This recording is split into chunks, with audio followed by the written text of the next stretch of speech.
Hey, what's up, everybody? This is an open discussion with C3 Films. My name is Chris, and this is. Cheryl. And today we're going to be talking about the very light-hearted, family-friendly film Moxie. So, if you haven't seen this movie, make sure that you go and watch it before you come back and watch our video because we are getting into spoiler territory. And so, yeah, let's go ahead and just get right into it. This was recommended to me by Cheryl. I had not heard about this movie. I wasn't aware that it when it even came out on Netflix. Um, but you had heard of it. How did you end up finding it? My roommate wanted to watch it, so I just happened to be there. We watched it, and I was like, "This is pretty good. I like it. I like the mood of it. I like the way that the issues were presented. I thought that it was just worth watching because the issues are so relevant to today. So I thought like, yeah, get it out there. I think more people should watch it. Yeah, no, definitely felt that way. I found myself very like I ended up enjoying the movie more as I kept watching it to kind of see where it was going because I didn't know anything about what the movie was going to be about. And so like when the movie started, I actually thought it was going to be a horror movie when she was running in the woods and she started to scream and you didn't hear anything. And I was like, "Huh, okay, that's interesting." And then it was like, "Oh no, this seems like it's going to be kind of slice of life type story. Let's see how this ends up developing." Um, and seeing that Amy Poehler directed this movie and then seeing her in this movie was was a treat. I think Amy Poehler does a really good job as the mom in this movie. I love her scenes. Every scene she's in with her daughter, and especially the scene when they get into a fight near the end of the movie, I thought was just how she played the mom. And because normally you see these arguments with the daughters and the moms where the daughter is just cursing out the mom and saying whatever she wants, and the mom is kind of almost feels like weak in that situation. But I never felt like Amy Poehler was a weak character. The way she talked to her daughter, the way she was still firm but caring, I really enjoyed how she was portrayed and how she like acted out that role. Yeah, I mean, it was very empowering, I think, for women. It's definitely um, designed to empower women. And I liked how they even made it so that Amy Poehler's character is a single mother.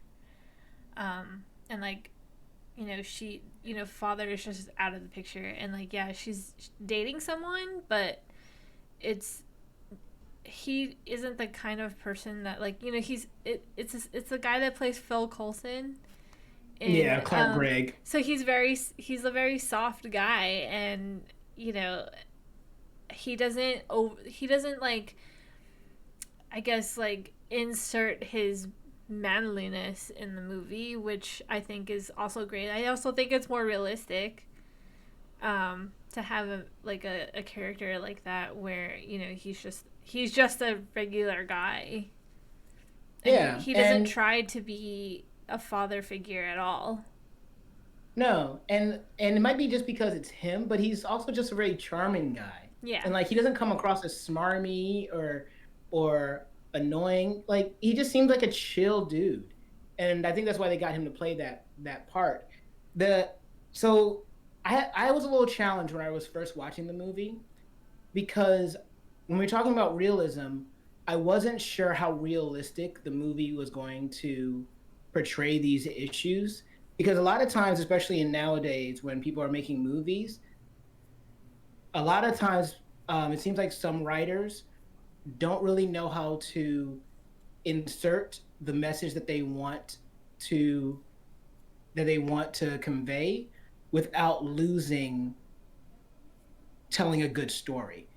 It becomes some of these stories mainly become about the politics and less about actually telling a good story. And then those movies can come across as preachy. And in my opinion, when you make movies like that, they are not going to be as effective. If I make a movie that's just racism bad, congratulations, most people know that. But if you're trying to change people's minds, then you have to tell a good story about how these things can affect people in a nuanced and fair and balanced perspective. And when I was first starting watching this movie, that wasn't the impression I got from it. You mentioned how Amy Poehler is a single mom. There are actually no fathers in this movie. We don't see any fathers for like, and yeah, like some of the kids we don't see their parents, but if you see a parent, they're a woman. So basically there's a bunch of single moms in this film, which to me isn't indicative of what I saw growing up. I had a single mom, but people around me didn't. um, and so I was worried that this movie, like, even when we meet the potential boyfriend, the way the male characters have been presented up until that point, I thought that the boyfriend was a trap. I thought he was going to be another jerk character. And that's probably why, as the movie continued, I started to feel better, because then I started to see that the movie wasn't trying to just tell this narrative of female good, man bad. It was trying to actually be more balanced and nuanced in the discussion, because he was a balanced character, and he even is right in some of the arguments that he's having with his girlfriend, and she's kind of stepping out of pocket. And so now all of a sudden it's feeling more interesting because we're playing with these dynamics. But in the beginning of the movie, that wasn't the feeling I was getting. Yeah, I also felt like I think you're probably talking about their first date when he brings her to the funeral home. I was like, oh no, he's gonna like try to make a move on her or something, but no, he actually turns out to be like a pretty good guy. Yeah. My only thing about that character though is that he's unrealistic. Guys are not like that. Sorry, but but he is his character embodies what we're used to seeing good guys in movies as. So, like, that's just how good guys are usually portrayed in movies. And so it seems familiar to us that like, is like the typical good guy character in like a rom Right. com. But we know that that is not real. So, so Yeah, I mean, I think nice people like that can exist. The problem is that, and sometimes the movie can kind of almost kind of skirt the line of parody, because, like you were saying, you think that you feel like the way the boyfriend was portrayed wasn't very real, but on the other end, you have the other guys just being as bad as they could possibly be. Like, there are no redeeming qualities of those men. And so that's why it was like Clark Gregg is probably like the best example of like a character that feels real. But that is what also led to my kind of hesitation when approaching the movie, was the fact that we're almost just creating caricatures and not really people. Because yeah, those other guys are just all the rest of those guys are just, they're terrible, like absolutely awful. And there's no helping any of them. Like, even just random guys that are passing the girls are mm-hmm. are just the worst. Yeah, I definitely feel like the male characters, with the exception of the mom's boyfriend, that the male characters just didn't seem very believable in both directions, like the bad guy Mm-hmm. and the good guy.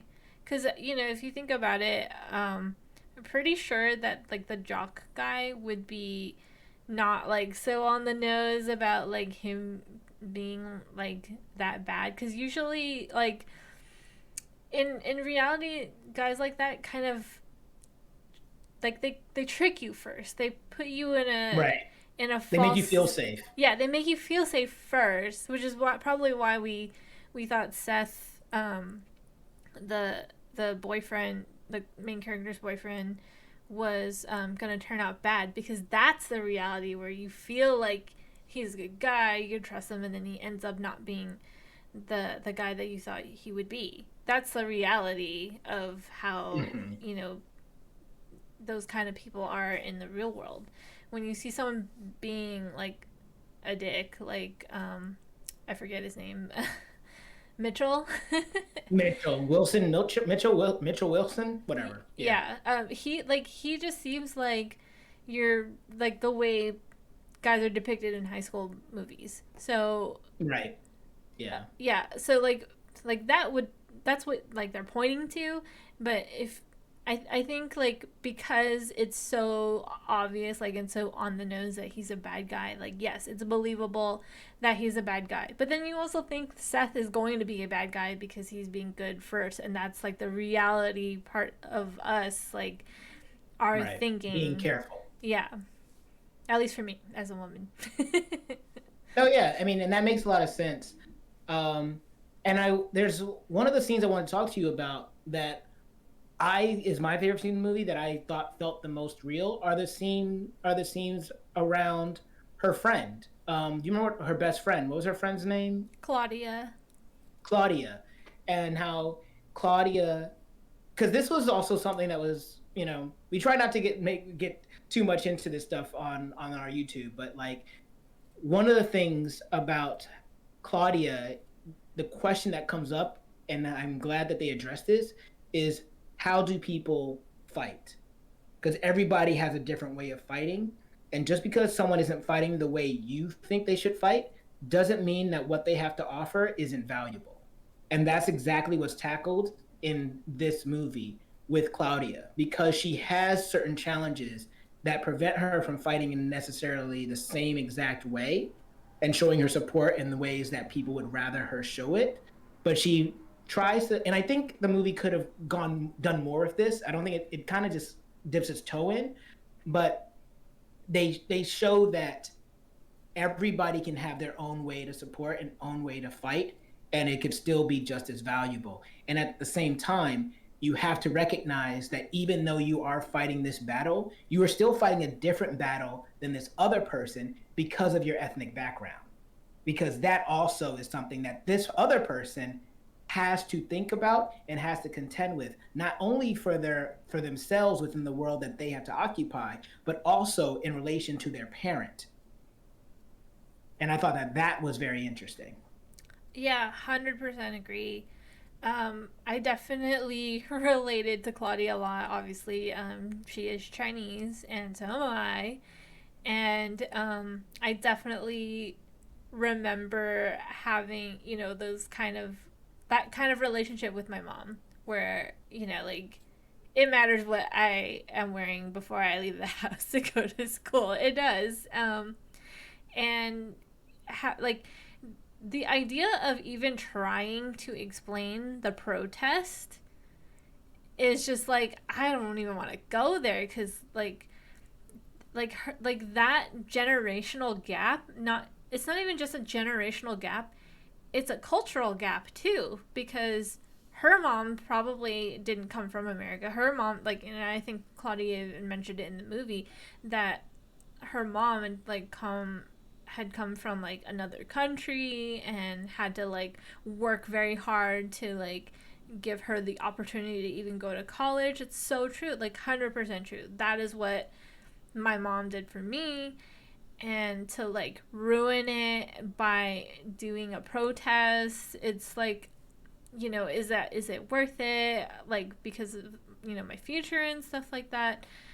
It's just all very relatable to me, especially like for this movie, uh, just on multiple levels, very relatable. And I think that's why I appreciated this so much. And I feel like they take a lot of real life situations and it's like in the movie, like from the girl being pulled out for what she's wearing, um, to rape in school by a boyfriend. Like those are all and even the teachers not accepting your Doing anything. claims. Like I fear that too. I like I have been in a situation where I've had to come forward for something and I was afraid because I didn't think people would believe me. And that's Right. 100% true. Like there is a reason for that and it's showcased in this movie. Yeah, absolutely. The movie does a good job of tackling different scenarios that could pop up. Um, And so sometimes it feels like they're trying to tackle all the scenarios, which can sometimes almost feel like in some cases these other things might be diluted because like that thing that you just brought up, that doesn't get addressed until the very end of the movie in like the last 15 minutes. Um which can work and is fine, but it's almost kind of one of those things of like I wonder how this storyline could have had a little bit more to it, or if there was anything more that we could have done with it. And maybe, and maybe that's one of those things where it didn't need anything more. But yeah, the movie tackles all those different things, even the whole thing with the sports teams. That's another big one. How the girls' team wins, the boys' team loses, but the girls' team can't even get good uniforms, and the boys' team gets like parades or whatever, parades in the gym and whatnot. So like there's definitely a bunch of different topics that they seek to address. I was impressed. I was surprised. I mean, I guess it's not a big deal. Like we do this in movies all the time, but I was surprised at how freely they showed teens drinking in this movie because it was just like the one girl has champagne like at a football game and it's just taking it to the head. And I was just like, oh, I don't think that I could have gotten away with that. I Me don't think anyone neither. could have gotten away with that where I went to school. Like what? But all right, shoot. Yeah, that's true. Yeah, it's definitely not perfect. There were things in there that were not believable. But I feel like overall the messages that they have in there, I appreciate the way that they were presented and addressed. There were and even like the dialogue. There's some really strong dialogue in there sometimes. Um, like for certain scenes, especially when they are discussing the issues. The dialogue's very strong, very concise, and like the interactions that they have together. Like when Vivian talks to I think Lucy, the new girl, and she's like, just ignore him. Um, like he'll if you keep your head low, um, he'll just bother someone else, and that's basically like saying like if you Let don't him do do it whatever. like he'll like if he it's almost like saying, and I know like this is a kind of a thing that is being talked about these days where like you can it's almost like saying if you don't get raped, if you do what you can do to not get raped, then he'll just rape someone else, and are you okay with that? Because that's basically what that conversation was about. Right.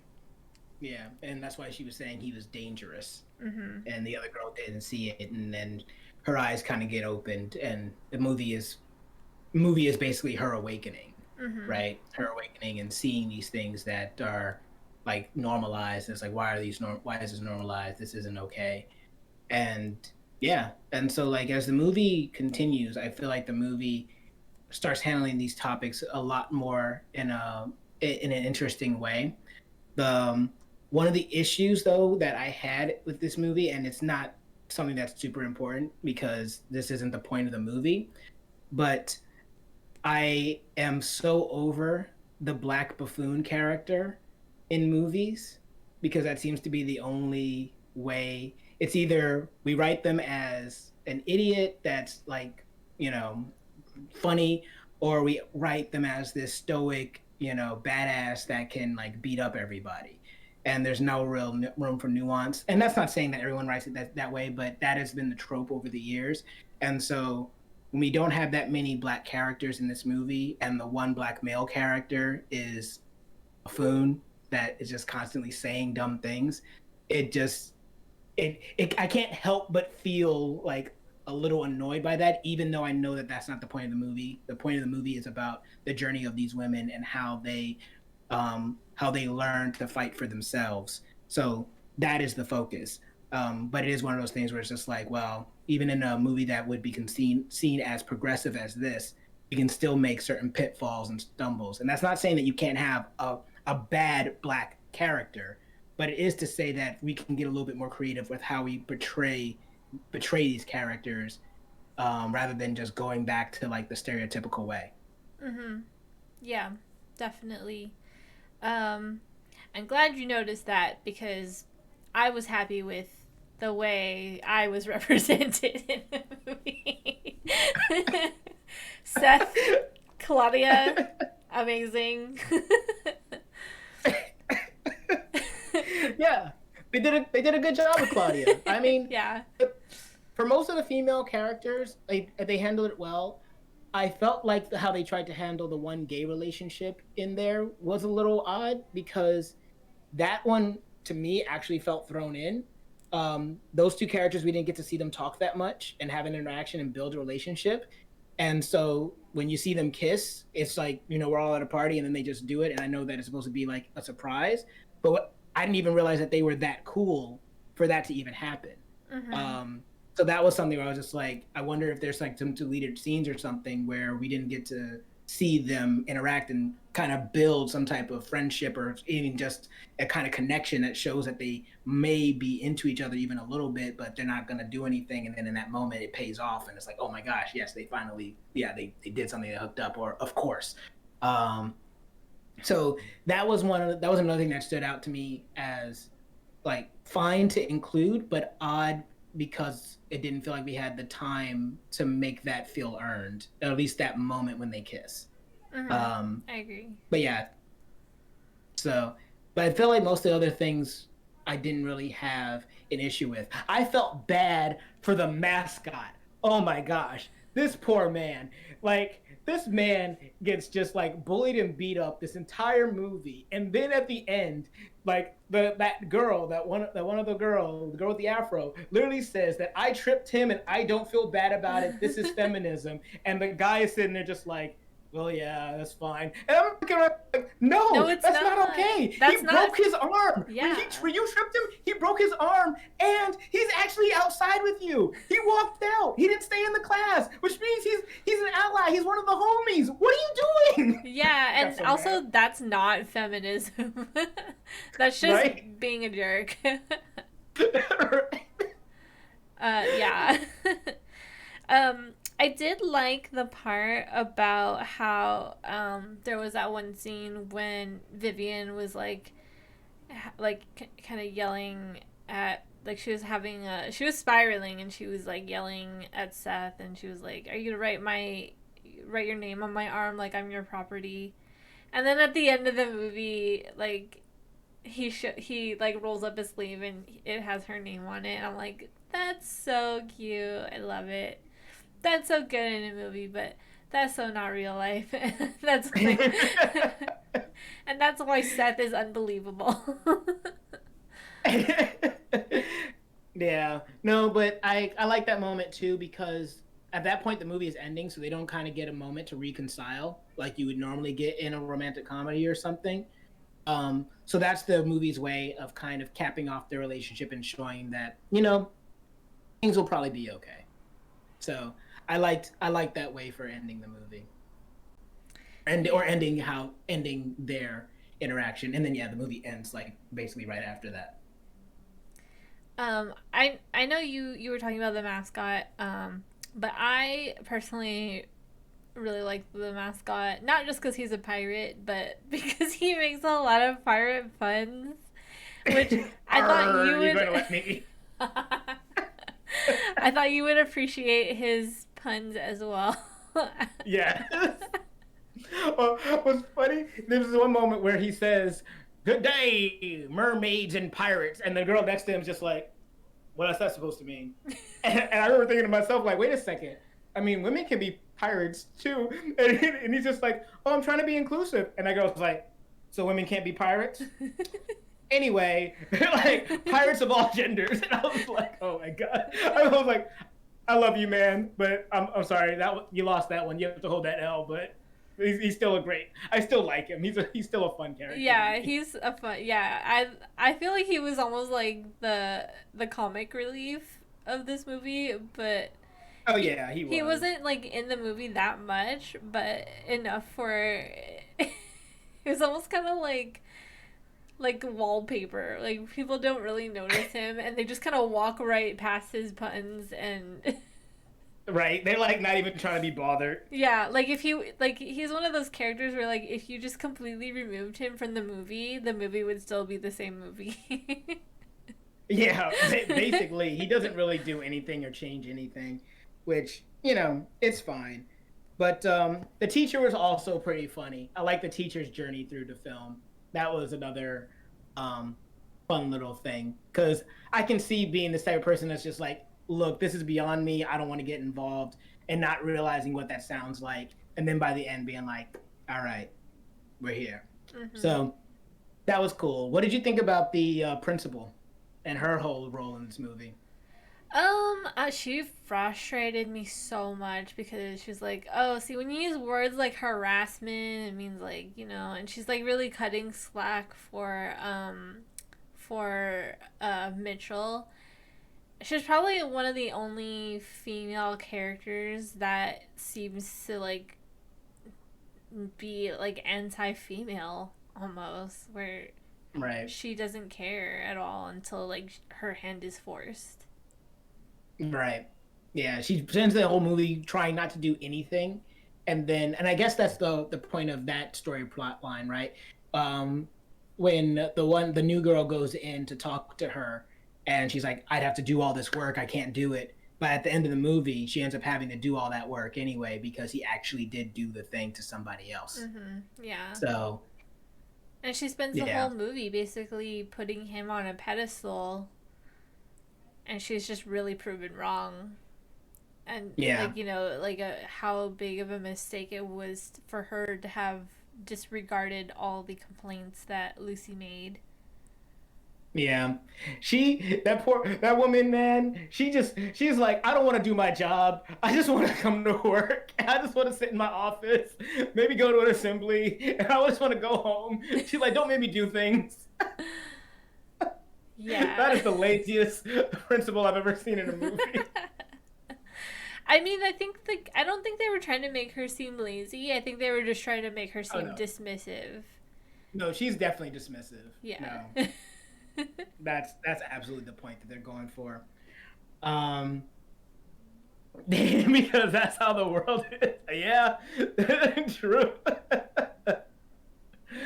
So yeah, I mean, but that's everything as far as like my biggest takeaways. Not much else that I like really feel like I need to go in on. I kind of hit all of my major points, but what about you? You have anything else? I just thought it was interesting because I watched this movie twice. When I watched it again this time, I remembered the the opening scene where she's in the forest and she screams, but she can't, like, she has no voice. And I was like, Right. oh, that like is such a like duh kind of. Right. And now by the end, she has her voice. Yeah. So So I thought that was a cool bookend. yeah, no, true. But yeah, that's Moxie. What did you guys think about it? Did you guys see the movie? It's on Netflix. It's free, so go check it out. Did you like it? Did you not like it? Whatever you thought about it, comment below. Let us know. And while you're down there, if you give us a like, share, and subscribe. Even if you don't, though, I have been Chris, and this has been Cheryl, and we will see you all next time.